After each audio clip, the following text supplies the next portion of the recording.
morning, everyone. Welcome to Talking Horses. Sarah Albadwi and Andy Serling as we get into a big carryover. Yesterday was an odd day. The reason I found it odd that it carried, aside from a lot of relatively somewhat logical horses, though a difficult sequence to put together, and I think unless you play pick sixes, I think it's hard to understand how tough they are, was that other than the two horses that weren't covered because there was the scratch, there were, I think, a couple that were the whole pool, but the rest of them, it seemed like there were like 10 or more tickets on a whole lot of them. And it's surprising to see that many tickets on horses. And then to leave out in a race like that a firster for Mike Maker. Not that I would ever have bet that horse in a million years, but it just seems like when there's that much coverage, it's surprising that there were horses left uncovered. It seems like everyone had gone through that sequence and gotten to the last race and been like, I don't know, anyone could win this race. I might as well go a little bit thinner here with some of the more logical types, because that's what people end up doing in tough sequences where they just get to the end and they think that they've had certain opinions all the way through. And I could have never had that horse either, but I can see how someone like that really I think it's just hard with that many tickets that there weren't any covered. Here we are with 159,000 plus carryover going into tomorrow as long shots. Actually, I think the longest shot won, and two of the three deepest prices finished second and third in there.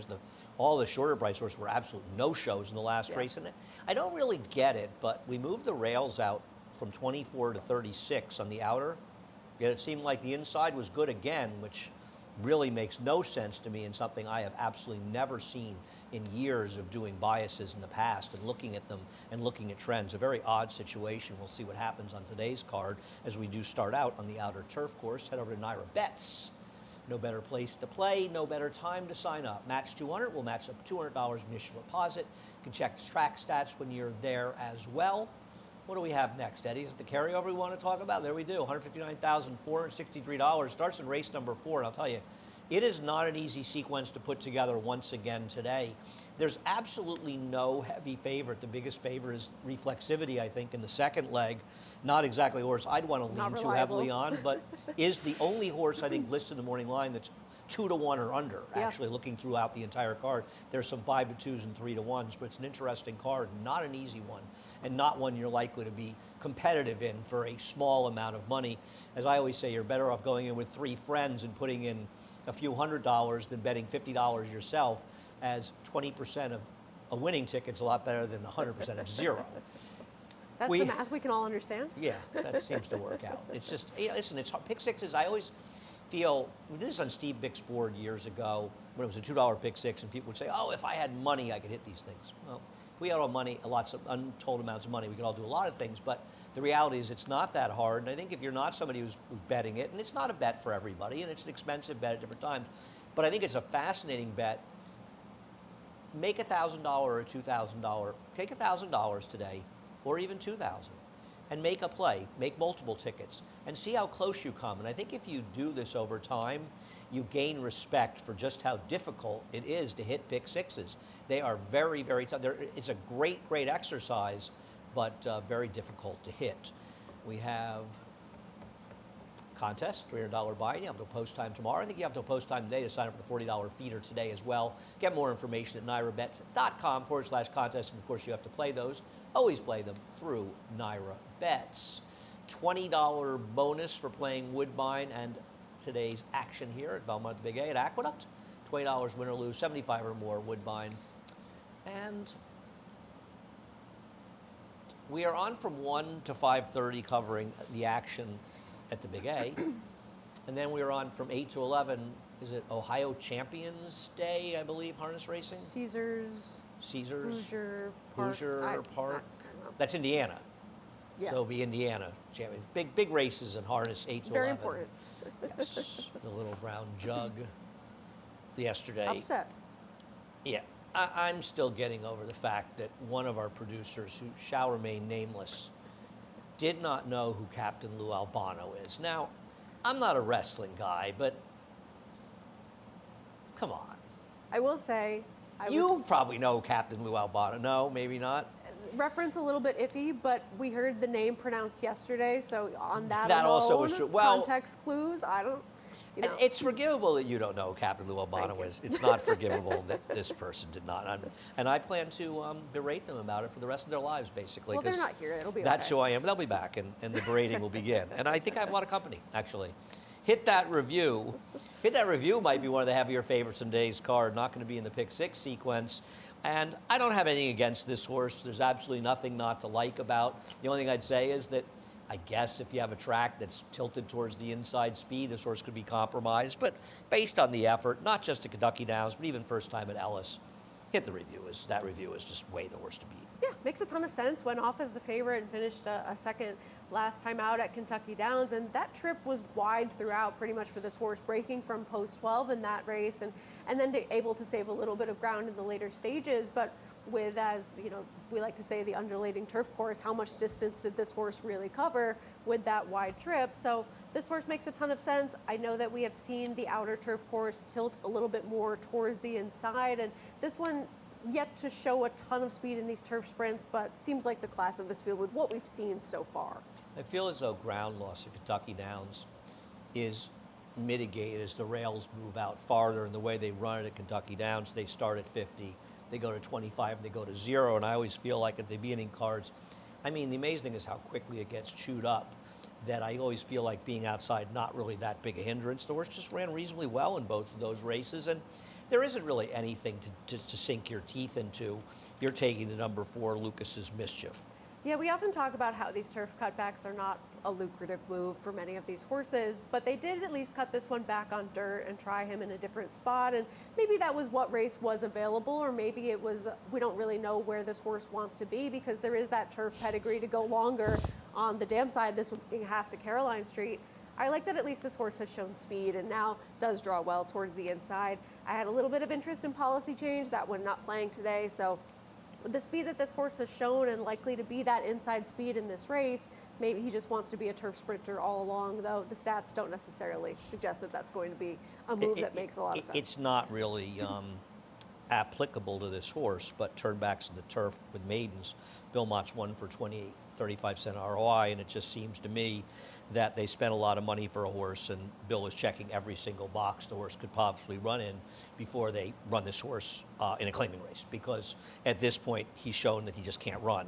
Now listen, doesn't mean he won't be effective here sprinting. He did show speed first time, as badly as he ran, and who knows, maybe he'll get loose in the track, but he certainly hasn't done much running. Item third on this sort of the similar premise that you had, because I just didn't really see the others, but we'll see how much speed Replevin has with Flavian Pratt, a horse that's shown sprint speed a little bit on the turf at Saratoga. As far as Tiz Dashing, the dam was a turf winner, nothing special. 0 for 1 on the turf for the production, but the second dam was very strong turf. Tiz the law. Constitutions had success so far with a limited number of stars in the turf. Just my guess with the other option in this race, a horse that's ending up second choice and probably just second choice by default. I just can't resist Barclay Tag. I just can't resist him. 8, 9. Sarah's got the 4 on top of horse that I Working have. well. Third. Race number 2. Race number 2 is a funny race, and really the only opinion I have is one that you seem to share, is that this horse, Battle of Normandy, who's the 5-2 favorite in the morning line, whether or not he ends up favored remains to be seen. Seeing some early betting, he's the third choice in doubles behind the 1 and 4.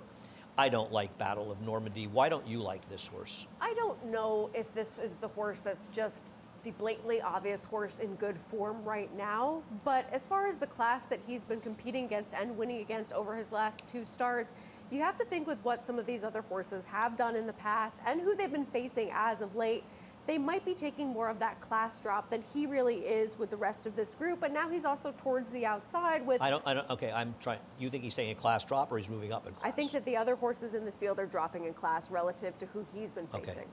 He did beat a horse, or last time out, who came back to beat Webslinger, to be fair. But they haven't been in graded stakes company. I get it. I'm just saying he beat a horse that came back and did beat Webslinger, who is a graded stakes turf horse. I just wonder if he's a little better with more distance. I know he wanted a mile and an eighth, 2 back, but he was able to control that race in a very moderate pace. I thought his last race was an odd race because I never in my life imagined he'd be favored. I didn't think he made a lot of sense in there, and they bet him like they knew he was going to win, and he won. And I agree with what you're saying. I mean, I think that point's well taken, in at least some of these are facing some better horses. On the other hand, I guess you could argue that unlike a lot of these, at least he's coming in the race off good form. Right. Now, I'm not a fan either, and I wonder about the distance more than anything else. But if you have those questions on who are these horses right now with many other members of this field, I think it's fair to say, well, at least he's showing up consistently over the last 2 races. So. Right, and I think sometimes we tend to get a little wise guy and underrate horses that are in good form. I just feel like one of these horses is likely to show up. You know, Kubrick, who finally gets on Lasix for his first time in the country. Now, he's clearly been a massive disappointment in his races. You have the 2, and the winner is on top. I have second. Talk about him. I'm not 100% sure I like him, but I do kind of feel like he's very dangerous here. I don't know where he really stands from a class standpoint either, because he was that horse that was trying those graded stakes types when he was a 2- and 3-year-old, and now he's had that lengthy layoff. He did come back to the races and run okay with a little bit of traffic behind Major Dude, who is that graded stakes type of turf horse, or had been at one time. And then he ran okay in the John's Call. He was overbet in that race. Well, I don't think he ran okay in the John's Call. I wouldn't say that. The John's Call was a freakish race. The John's Call was run over a bog. I mean, they can list it as good, but it was good like I'm tall. I mean, it was a bog and a half. And the winner of the race, not only was it another one of these Flying P horses that ran an inexplicable race, but he just ran off on the front end. And I just dismiss his last race as though it almost didn't even matter. I think that's fair if you want to take that approach. I think with him, at least he was in last at one point and did make up a little bit of ground, whereas the others in that very compact field. Or he lost less ground than the others did, because he did end farther back than he was. So I'm not sure he made up ground. That is a very kind assessment of his performance. He was making a move in comparison to the rest of the field. But nobody ran. Nobody ran. The point is, was his race 2 back good enough? I don't know. You know, Major Dude had that race over a barrel, and he had a perfect trip, and he beat those horses. I don't know. You know, he's a guess. I mean, the point, I think, and I feel it's similar to you, is we're going to sort of assume that Chad Brown's going to move this horse forward off of his 3-year-old form, which wasn't that bad. Right. And today is the opportune day for him to show it. I don't think what happened last time matters. What about highest distinction? Because there's really no speed. He is. Are they going to be aggressive with Kubrick? I mean, if Kubrick were mine, I'd send him. Right. Just because there's no speed in this race. But if he doesn't, highest distinction could wire the field. Now, he was atrocious last time, but he was wide. If you go back to last year, too, I mean, he's a horse that was very consistent. He's a horse to beat off his last year's form. Yeah. Now, and he was wide last time out, so I definitely think he's dangerous. Today is the day. It's now or never for Pioneering Spirit. And I think Pioneering Spirit's a horse that looks bad at first glance, but when you start taking his PPs apart, he's in fact not bad. He caught a gold rail last time, was 2 to 3 wide in the first turn, 2 to 3 wide in the second turn, wide in the stretch. 2 races back, he tried to go 1.5 miles versus Farbridge and a couple of Godolphin horses, and he didn't even run that badly. The Major Dude race, well, he finished with the 2 in there, and I thought he had a bit of a trip in that day. He didn't break, he was squeezed, he got in trouble in there. Even the Gray Wizard race, he's not a 2-mile horse. Give me a break. The Turf King race, he had a tough trip in there. This is a horse who has had bad trips and excuses virtually every race. Now, you can say, well, you're just making excuse after excuse. He has legitimate excuses, and he's also not going to be the favorite here. Yeah, no, those excuses are there. As far as the spots that he's been in, with who he's been facing, some of those longer real marathon distances for him, and I don't mind him getting back to a race that is just 1 mile and a 16th and not against stakes company, but he has been, excuses aside, a little bit disappointing based on what we saw from him last year. Yes and no. I'm not sure. I'm not sure I completely agree, but we'll see what happens in race number 2. I think it's an interesting race. Race number 3, as we get closer to the pick 6 in here, take a look at the Jamie Ness horse coming in, Parkerness. I think it was David Aragona was telling me there's a stat on Jamie Ness's horse for the last couple of years where his numbers with claimers have not been very good. I know we like to take a trip to Timonium, so I figured I'd show this replay, and I guess he's sort of okay and one of the horses to beat.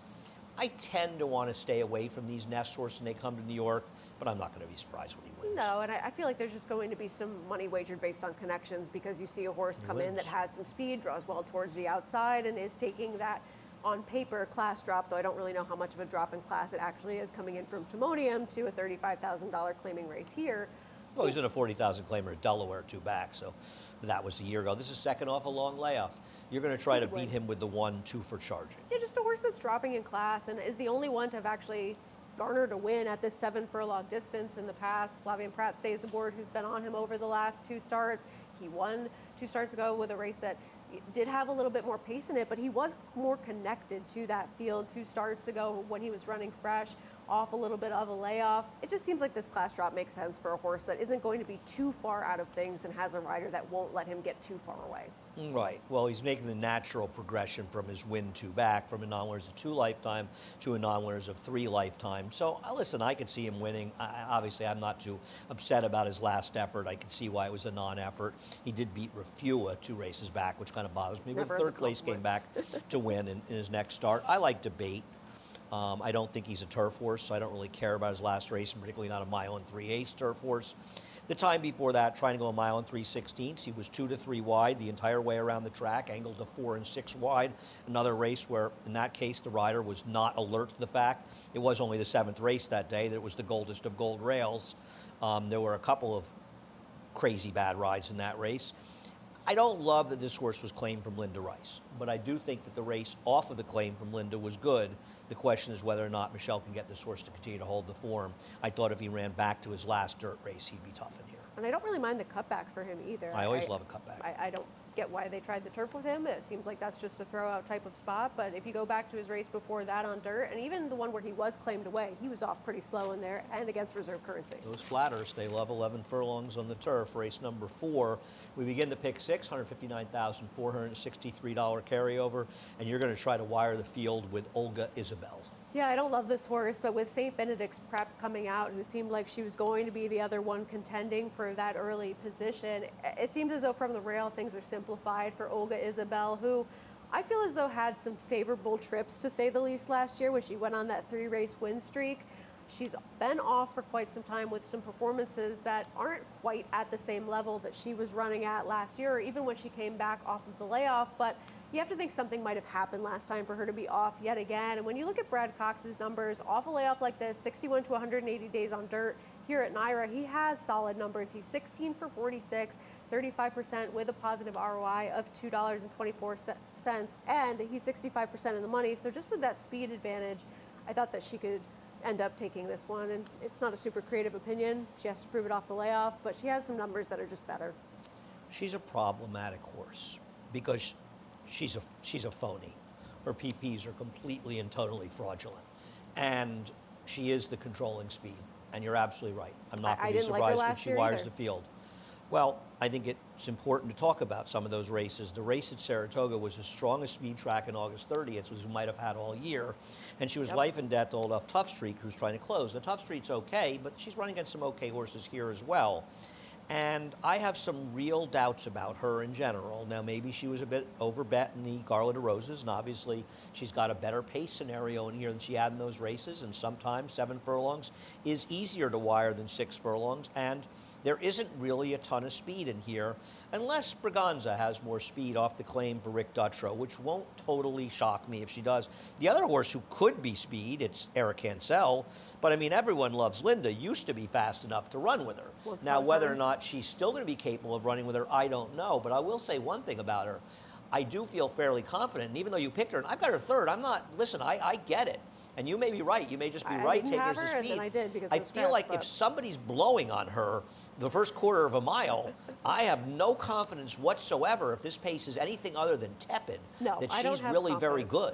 And I will say with her, that Garland of Roses pace was much hotter than the easy trips that she was getting. But yes. but at the same time, it kind of exposed that if you put her in a position where somebody's going to try to run with her, she might not have it. Now, that was a decent field. That pace was much more different. This is a good field, too. I mean, look at Just Catherine, the race from the Bed of Roses. Now, I know it's 3 back, but I can guarantee you one thing. I don't care what the pace is, because Just Catherine, who's sitting there in the middle of the pack right now, she got eliminated at the break by the winner, by the way, I should add. And yeah, I keep showing this because it's a punishing loss for me at a gigantic price. But the reality is that she ran a huge race in here. here.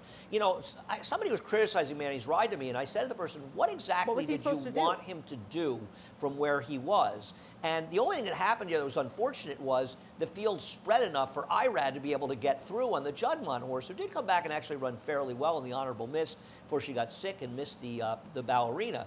I am confident that this Just Catherine will win.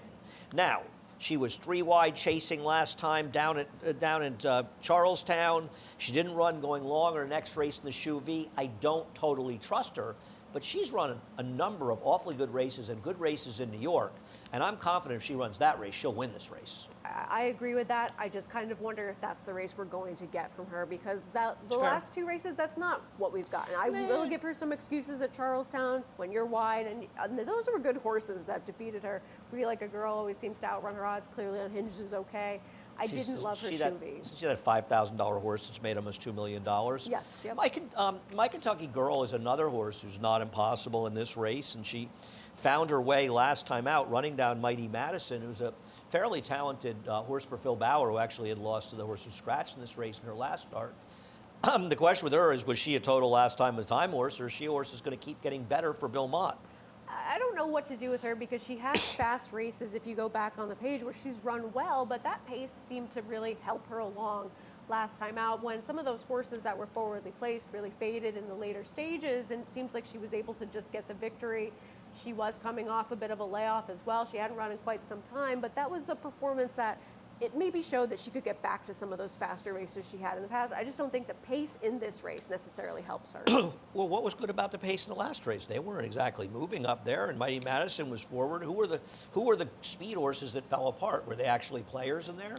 Maybe not. I mean, it was the one that was towards the rail. Yeah, I mean, I thought she ran fine last time. I think Braganza is very dangerous for Rick Dutrow, who had a big day the other day, seems to be coming alive, has been given a lot of time since she was claimed. She's got back races to get to that can win, and I don't know, you get 6-1 on it. Obviously, St. Benedict's Prep coming out takes a little bit of the wind out of that, but I think she's a dangerous alternative. I'm going to sort of go 2 4s here with a little bit of 1. It's a tricky thing with Olga Isabel, because she's the kind of horse when she wires the field after the race and you didn't lean on her heavily, you're going to say, I'm a schmuck. Right, I should have really just seen she was a lone speed. But if racing were as simple as identifying lone speeds, we'd all be a lot richer than we are. Race number 5, we'll take a break afterwards. The biggest favorite in the sequence with Reflexivity. I'm going to go back to her maiden win just because her other races have been fairly blah. And obviously, she's run well enough while running fairly blah in these races, and they've given up. They paid $170,000 for her. She ain't worth it. She had some pedigree. She had some talent. I'll tell you what's interesting about her. She was kind of a runoff speed when Chad first had her. And her first start, that was a wicked pace in Saratoga that collapsed.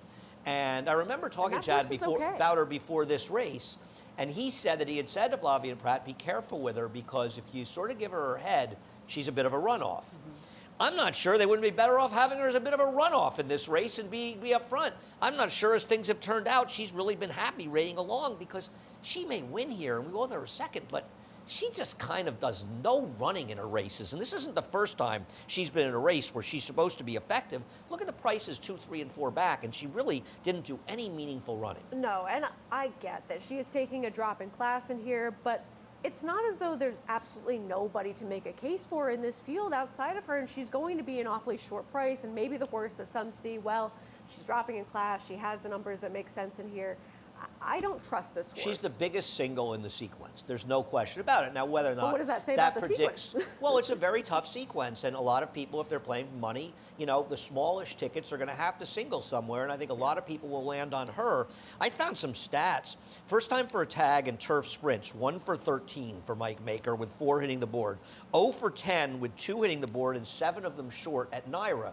So it's not the first time he's had a horse like this drop, and they're just not particularly effective. Especially 2 hitting the board, and 7 of them took money. Well, because you also have to ask, why are they dropping? Well, they're dropping because she's just not very good. I mean, they're dropping her to where she belongs. I don't think of this. The negative is over with her. She's proven, unless you feel like she has some value as a broodmare and you want to take her, where are you going with her when you buy her, claim her for 40? You know what I mean? She's a Nietzsche horse who won a race at 7. We're not going to be on 7 fronts of the turf for a year and a half if we're lucky. So I don't know what to do. The question is, who's the alternative? Yours is Shaman Princess. You're just going to try to hope that the inside is gold and she somehow refines form she had a long, long time ago? I mean, I will say with her, like there are at least a couple of excuses over those last 2 turf races with her, where she was coming off of that lengthy layoff. She was against some horses that are okay, at least consistent types in that race 2 back, and then facing similar types last time out, where I don't think that broke out stumble comment is much of anything in that race, but with that would be correct. But with a horse that does like to be forward, maybe she got a little bit keen and wanted to go press on with fractions that are a little bit too quick for her to sustain at the level she was at, because that was a faster pace for her than we've really seen from her in more of her races where she's been successful in the past on turf. I like that she at least is taking that little bit of a drop in class. Wasn't Hurricane Debbie forward in that race, the winner? I'm not saying that it was a race where she was against the way the race was flowing, because she was up close and the winner second and was third up close closed. as well. I mean, it's but not... maybe that little bit of a bobble just maybe got her a little bit too keen. I don't know. She It certainly didn't put her behind in terms of distance. It is the first time in a while that she projects to be the controlling speed. And it's why I have her third, for the same reasons. And if, in fact, the track is inside, it makes it even more dangerous. I can't argue with that logic at all.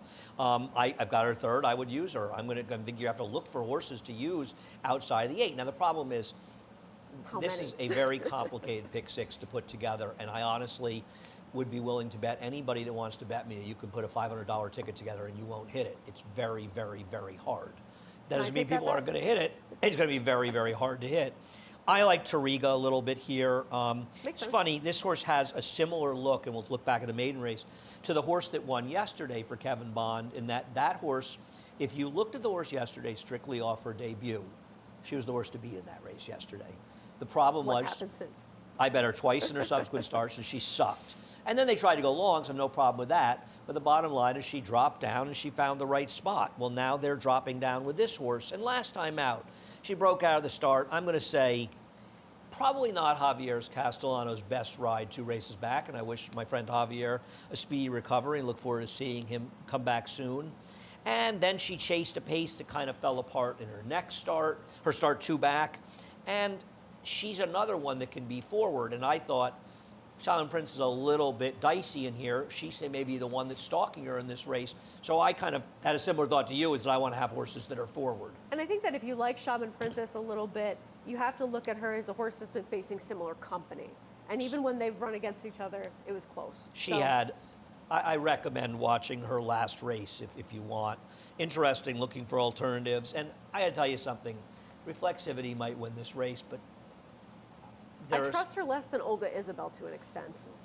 Well, I don't know. I don't trust either one of them. But I think that it's a tough pick 6 question, because she has to be a big part of your pick 6 play. But I'm going to take a shot against her betting this race solo. The late pick 4 and the last 4 legs of the pick 6 after pick break.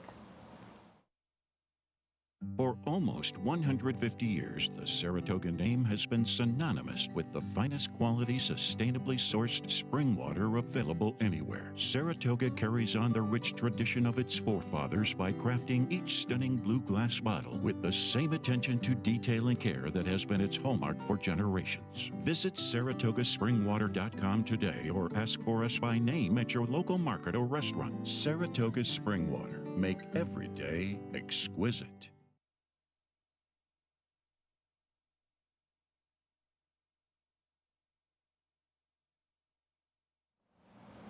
Welcome back, Sarah and Andy, and thanks to our friends at Saratoga Springwater. I like the old Saratoga Vichy pictures there. That's before your time, the old green bottles with the yellow labels when I first moved to Saratoga. But of course, the blue bottles have become extremely well known.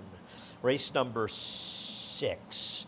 Well, you made it through the first 2 legs. Maybe Reflexivity won, maybe Olga Isabel won, maybe one of them won, maybe none of them won. And then you get to this race. And okay, maybe the horse I have second, you have on top, is going to win it for Chad Brown, but you're really confident in this horse?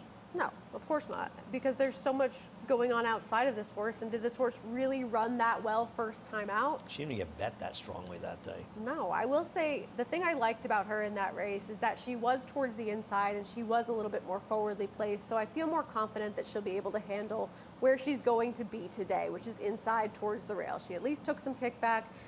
ran around the racetrack as everyone else sort of did in that race, with the top two going 1-2 around the track. But you kind of have to wonder if they're thinking turf next time for this horse, as she has a little bit more of that turf pedigree. Because Chad Brown's usually a little reticent to put his horses on the turf. No, You figure he's going to try her a few times in the dirt before running her on the turf. We'll see if that's the case. I certainly think the horse can win. Talk about some horses you have second and third, the 10 and 11. Yeah, I mean, Twilight Mama is a horse coming in for Danny Gargan that has been working with a horse we're going to see tomorrow in the first race, Rookie Card, who ran well. First time out, got an 85 buyer speed figure, and Rookie Card outworked this horse, but seems as though I don't necessarily think an 85 buyer is going to be... These two horses work together? Yes, back on August 15th, I think it was. Okay. Isn't it coming up over and over again that people say this one's the workmate to the other one, and the other one ran big, and then that horse stinks more often than not? It just seems like I've heard a lot in Saratoga of this horse worked with the good Todd horse, this one worked with the good Chad horse, this one worked with the good... I think it's about how did they work. The good one won. Who was asked to do well, what? Unless you saw the work or looked at the workout report, which I know you're not really a fan of doing. I'm not a fan of the workout reports, but I do watch the works on XBTV. Okay. I don't know. We'll see. I mean, listen, I'm not Omaha Beach half the does Swift well. tap. I mean, Be possible. I don't know. What am I missing with Sweet Delilah? You mean Lady Delilah? Lady just Delilah. Having experience, and I mean a trainer that seems to do better in the dirt sprints than the turf, and there is enough pedigree to suggest this one could do fine on the dirt. It's all turf pedigree, though, on the dam side, is it not? But it's Solomini, who doesn't do great with his turf sprinters. Okay, he's a big price, so fine. I'm going to try the 6 Straka, $165,000 based on this 10 flat workout. I thought this was an impressive work. I don't know. It didn't seem like they were, riding so hard to go the 10 flat. Paid a lot of money for a horse that does not have a significant amount of pedigree. Is fun to run. I'm a fan of Dave Duggan, so I've got this one on top as a guess. But I got to tell you, this is a tough race. I mean, you got the Dutro first-time star, the 2, Joel Rosario riding that horse. What about TT's horse, the 3, Blue Eyed Scout, who took some money first time out? Yeah. Kind of bobbled a bit forward in that race, didn't do a lot of running, but that felt like a horse that might run better second time out. Yeah. I was scared of that horse. I don't think even the 5 Immigration Law is totally impossible. Not at all. That was a decent work at Fasig-Tipton in May. Going back to the horse that you picked on top with Straka, doesn't it bother you a little bit that the spun-to runs have not really been firing and being precocious types? He's only 1 for 24. No. No? Okay. No. But I don't, I don't know. I'm not going to. I saw the work. Listen, I don't know. I mean, the 9 Tricky Mama's got tons of pedigree to be a runner. It's a half to some really nice horses. Yep. We'll see if the Honor of Mischiefs can do well. You've got an Instagram for Rick Dutro. I mean, this race is just treacherous. I'm not, unloading on the 6 in this race. No, but if someone has a strong opinion in here, I mean, you could be that separator within the sequence, because if you like somebody in here, that's a bit of a price. Okay, if you like somebody in here. Yes. If you don't have really good information, who the hell can you like in here? Nobody. Yeah, I'm saying. That's in other words, if someone has an opinion. Right, but spot. this is the person who has the opinion in this race is not hitting the pick 6. The person who hits the pick 6 day, the people who hit the pick 6 are going to be using quite a few in this race, would be my guess, unless it's 1 or 2 people that have really good information. But it also feels like there might be a few horses near the trainers like.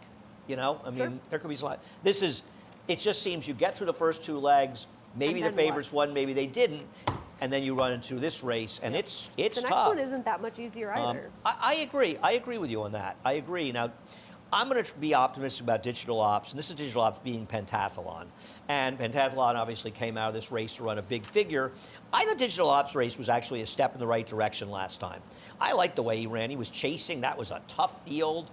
And he didn't exactly just completely fall apart in that race trying to chase the 3rd place finisher. The winner was another one of these Flying P horses that just ran off the screen, that came back and did no running at Churchill Downs in the next start, blah, blah, blah. I just felt like maybe he'd be an okay price. I have nothing against Pentathlon, who I certainly think can win. But he did beat him, and he'll still be a bigger price than him again in this race. Now, he was a much bigger price when he beat him there. He did, and he was game in that effort. And Pentathlon was one of those horses that had been that typical Shug McGahee horse of taking his time to really get into the better form. And he had that big figure when winning last time out. But do you kind of wonder where did that 96 necessarily come from as far as his other races? Because his other races would still make him competitive here, but I feel like he's going to be bet on that 96. It is high when you look at Quando, what he'd run before. He was going turf to dirt, and he had run fairly well, but it was a very fast race.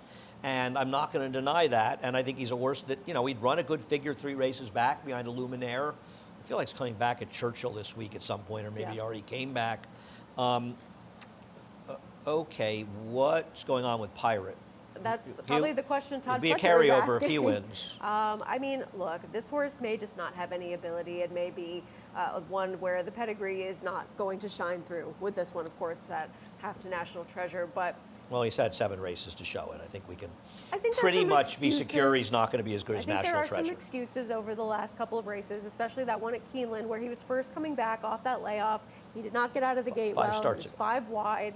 Then you go to the race where he was against a horse that's very quick in Doncho in that Gold Fever. The turf try, it's a throw-out for me. He didn't get out of the gate all that well at Monmouth. He was awful in that race. Let's call it what it was. He was pathetic, but he was bad. He never ran a step. But he was bad. And then last time, yes, it wasn't off the turf race, but Classic Legacy and From Another Mother are not bad horses. It's not as though you took 2 turf horses and put him against them where he's supposed to be some overwhelming type of favorite. So why isn't From Another Mother one of your top 4 selections in this race? Because I feel like he's going to be a horse that is able to handle the mile and an 1/8 distance a little bit more than some of the others that are coming in here. Pirate? And might be one that finally gets an okay trip stalking towards the inside. Don't you think that Todd Pletcher is just finally checking off the last box before he drops his horse in for a tag? Probably. I mean, okay, he'll be a huge price. Good luck. I think Paddington is dangerous. I thought Paddington was way against the track last time out, and I know he tried to get it off the MTOs a couple of times in Saratoga. I'm not sure if he was ever. I think he was scratched in a race that he was in the body of the race at least once. You never know with Linda, but I think he's dangerous. Donegal Surges is a tough horse in this race. He's a wild card kind of. Yeah, I mean, this is race 2 back. Obviously, something went badly wrong last time, and it's a good sign that he's coming back so quickly in here.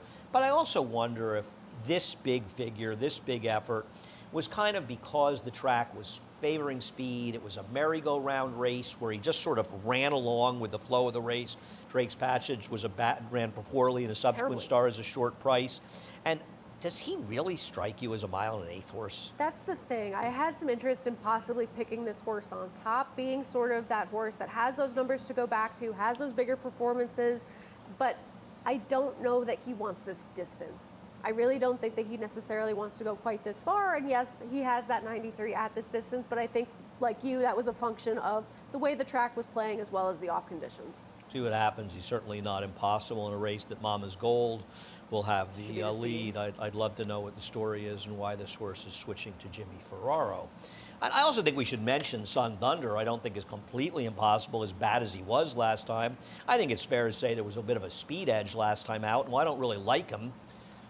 The horse that took a lot of money last time that could make a run, but his last race was not a good effort. Yeah, I just wonder if he was ever really that good. I know he has that form to go back to when he was running in some of those top 3-year-old races and even as a 2-year-old, but what has he really done since? I don't know. Yeah, I'm not a big fan either, but I don't think he's completely impossible in this spot.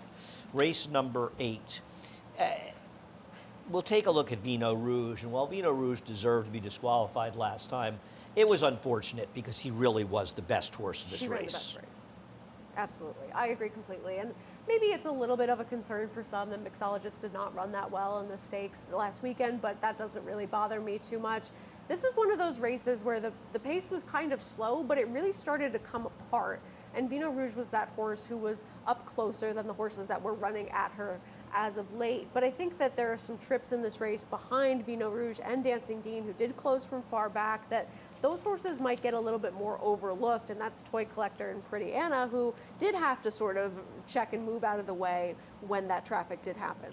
I don't trust any of the pace and times particularly. I don't think that was a slow pace. I think that track had a lot of give in it. I actually think it collapsed a bit because of the fact that it wasn't that slow, and Vino Rouge ran well. Talk about, you've got Pretty Anna on top. Yeah, I mean, this is just a horse that I think was a little bit wider than Toy Collector going into some of those first turns. With the flow of the race, no doubt, because Dancing Dean was closing from further back than this one and the pace was coming apart, but did have to alter course when that traffic did occur late in the stretch, ultimately leading to the disqualification of Vino Rouge. Really affected by that traffic, and it sort of had this effect on both Toy Collector and Pretty Anna, so it cascaded into both of them where they had to get out of the way of that traffic that was coming back to them. So I don't know if she's necessarily any better than Toy Collector, but I think that she didn't save quite as much ground as Toy Collector did. She was a little bit wider. She was a path wider in the second turn. Yeah, I don't know. I had some trouble in there. I think a lot of people were frustrated with Jose Ortiz's ride last time at Toy Collector. I'm not sure I agree. I thought Jose got caught into a very tough spot in that race and did a good job saving ground to get to where he was. You know, Sarah, I just don't know how much traffic, how much it affects things. I'm not sure. And how I really good is don't. that race? And the race was falling apart. Well, I think the horse that ran really well in there was Vino Rouge. And is it apples and oranges argument mixologist because she was trying to go a 1 3/8 and she couldn't get a 1 3/8 in a flatbed. So I don't care what she did last time. I think it was a decent race. I mean, I think they're okay. And it's not like Vino Rouge didn't come in there with credentials. She did. So it's not as though she is put a line through her last race and she might be race. the favorite in this race. Yes. So I'm not sure that she isn't just logical, period. Yep. And listen, for Tony, and Tony actually had a good meet in Saratoga. I think he won a couple races, but he had this 12 occasion. His horses really ran up there, and I want to see Tony do better in his races. She's the worst to beat. There's too many other horses in here that might be able to win, but I think she is a major lean in this pick 6 sequence. I think not many tickets will not have her. Well, but I don't mean it that way at all. Whereas Olga Isabel is a problem horse. She's completely untrustworthy, as is Reflexology. She's trustworthy. Yes, It she's feels like consistent. without a bad trip, she's probably going to be first or second in here. Sure. She's pretty good. So I feel like she is more reliable in a pick 6 play than the other ones. So for that agree with reason, that. I would use her as forwardly as any horse in this sequence for me. An A. I'm going to bet Gold Lightning. We'll look at Gold Lightning's last race at Ellis. These Ellis turf figures, they seem to get better than other times. I like the effort by her. She has no speed, which bothers me, but I thought she made a nice run in here. And I was going back and looking at Gold Lightning a little bit. I just kind of wanted an alternative to Vino Rouge, and I decided not to take somebody from the race she comes out of. And she's sort of the obvious alternative. This horse, it was very impressive in her debut. She looked good going to Miss Grillo. She stunk, okay? I don't knock her so much in the Chelsea Flower. I don't think she ran that badly in there. Those horses were actually pretty good. And then the Tepin, she ran okay. I don't think she ran great. Awesome Check isn't that bad, though. But what's that? Awesome Check, who finished second in that race. She's gotten very good. She has really improved. So. And I just feel like she finally ran pretty well last time stretching out. And maybe a 1 3/16, a little bit more distance, is going to help her. And I think that is a determining factor in this race. And it's one of the things that makes Vino Rouge a little trickier because she's got to go longer in here. But then again, you said about all of them. But I feel like Gold Lightning shouldn't have a problem with that. And I just feel like maybe she's rounding into the form that she once could have had. I liked her last race. I thought it was good enough to compete And here. I think the only horse that has proven that they can go this far and further is LA4, but her recent form is not very trustworthy whatsoever. She's a very, very hard horse to make, but it's good that you point out she got it off the AEs. I know she won 2 back. That was a very dubious field, and she's not a winning type. I thought about her a 10 little bit just on the seconds. distance, but the recent form is not very good. What about Nomo Candy wiring the field? She's Yeah, got plenty of possible. turf pedigree to go on, and it is Safi Joseph where anything's possible. And we often see no one go. And in this race, I think Eric will be in front. We'll see what happens in race number 8 as we finally close it out. And I guess there's logical horses in here in race number 9. Oh, race number 9, yeah. Yep. Right? That was the 8th, right? I'm Yeah. just trying to, okay. No, You're no, good. no. I'm just, I feel as though past tense, we'll take a look at the race from June 20th. This was a 1 3/8 race.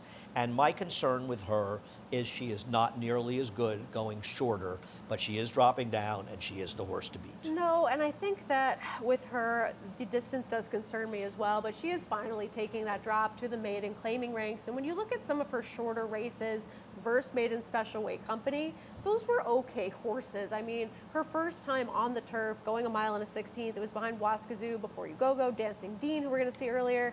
Sweet Rebecca's not terrible, and she was able to finish third to that one.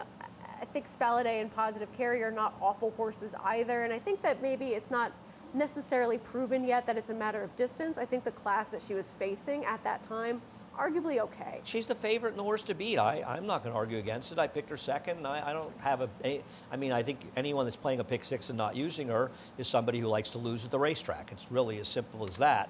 I wanted to show the replay for Philly's Finest because I think it's very funny that her name is Philly's Finest, and she ran on this turf course at Parks. For those of you that hadn't had a chance to get a look at the whatever this was, I like to make fun of the Gulfstream turf course. The Gulfstream turf course is lush compared to what was this? There are significant issues that we've seen with this turf course moving forward. So I think taking anybody who maybe didn't look at that. Who maybe didn't do quite as well as they perhaps should have, and she ran just fine coming from further back. I just think it's a bad think field. She makes a lot of sense. She's not on my tickets. I don't like her. No, I don't like her at all. I think you can excuse the course. The one's going to beat her. If the one shows up, the one's going to beat her. I'll live and die with that opinion. The interesting horses in here are the 7 and 9, because the 7 True Myth had a little bit of a magical mystery tour trip in the one turf race. I didn't want to show the whole thing, but it was a race that was dominated forward. Feel free to watch the replay, and with a switch to Flavien Prat, probably going to get a better ride, so that's why I put her on top. And the reason I put her on top over the number 9, who I think is the most interesting horse in the race, is I don't trust the 9 getting this distance. She's in a stern. The pedigree is all shorter. I think that Jordan Wyckoff tried to find a maiden claimer turf sprint. Didn't feel like she was good enough to win a maiden special weight, but I'll say 2 things about her. Her debut, that figure is too low, number 1. And number 2, there are 8s by 5 where they do no running. And then there are horses that got trips like this horse got. Another race, go back and watch the replay if you want. This horse had a monster trip in there and actually ran okay. Yeah, and I think based on the price that you're likely to get for this horse, the distance, big question, but might as well throw this one in because we don't really know what this horse's level of ability is in this field, and it could be enough. She's got to get the distance. I mean, it's really a question of distance. She's good enough to win this race. Yeah. No question in my mind. She's good enough to win this race. The question is, she good enough to win at 1 mile and 16th? And I have questions about it. And you know what? I get using sale leaseback. I get it. I don't love this She horse. has never done any running whatsoever in her races. No. And, I hope she wins for her connections, but I'm not a fan of hers. And playing this race, I mean, yeah, she'd be a C. If I'm alive, do I want to get to this point and not have sale leaseback? Well, the only way I'd have her is if all my A's had won, because I'm not going to. And this is a very, very, very tricky sequence, and I wish everybody luck, as I know Sarah does as well. But good luck, because it is a tough one to navigate, but a fun sequence as well, with a carryover of 159,400 and change. Play it through Naira Bets. Match 200. Go to nairabets.com. We'll match $200 initial deposit. Head out, check out track stats when you're there. Also, here's the carryover, 159,463. That starts in race number 4. We have a contest. You have till post time today to sign up for the $40 feeder. Tomorrow's contest, if you don't do the feeder, $300 buy-in. Having to sign up to post time, go to nairabets.com/contest. $20 bonus if you bet 75 more or more at Woodbine and Belmont at the Big A at Aqueduct today. Got to opt in at Naira Bets for that one. We are on from 1 to 5:30, covering all the action from here, including the carryover. And then we're on from 8 to 11 from Indiana, covering the harness racing later tonight, if you're not watching the Mets game. But I'm going to be watching the Mets. You're not going to have both double screen? It's crunch time for the Mets. Got to get involved with the Mets. We're done. Chris Griffin's getting started. He's getting all revved up. He'll be up in the street prize, scratch and change in just a moment. Good luck today, and good luck in the Pick 6. For almost 150 years, the Saratoga name has been synonymous with the finest quality, sustainably sourced spring water available anywhere. Saratoga carries on the rich tradition of its forefathers by crafting each stunning blue glass bottle with the same attention to detail and care that has been its hallmark for generations. Visit SaratogaSpringwater.com today or ask for us by name at your local market or restaurant. Saratoga Spring Water. Make every day exquisite.